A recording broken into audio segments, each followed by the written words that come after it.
तो पार्ट 1च्या शेवटी जो कॉल आला होता तो साधा फोन कॉल नव्हता, तो वीकेंड सुरू होण्याचा सिग्नल होता. ऑफिसमधून चेकआउट केलं, शूज घातले, फोन खिशात ठेवण्यात तेवढ्यात रिंग वाजली.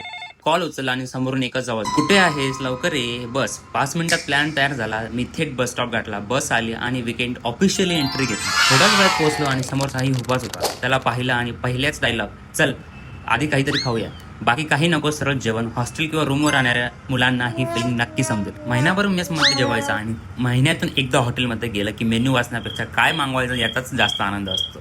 जेवण झालं. मी हसतच म्हणालो, साई पार्टीसाठी थँक्स. शांतपणे म्हणाला, हो पण पुढच्या वेळी बिल तुझं. त्या एका वाक्याने डेझर्टची इच्छा आपोआप गायब झाली. पण गप्पा रंगल्या की रस्ता कधी संपतो ते कळतच नाही. रूमवर पोहोचलो, फ्रेश झाला आणि पुन्हा बाहेर.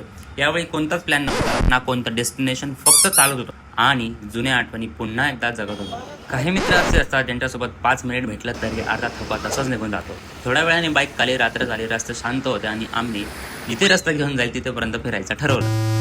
गड्यात वेळ पाहिली 12:10. इतका वेळ कसा गेला हे कधी समजलंच नाही, जेव्हा सोबत योग्य माणसं असतात. शेवटी रूमवर परत आलो, बाईक पार्क केली आणि झोपायच्या आधी एक विचार आला.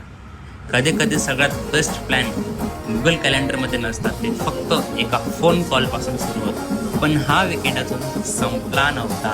तोपर्यंत लाईक करा, शेअर करा, फॉलो करा. Part 3 coming soon.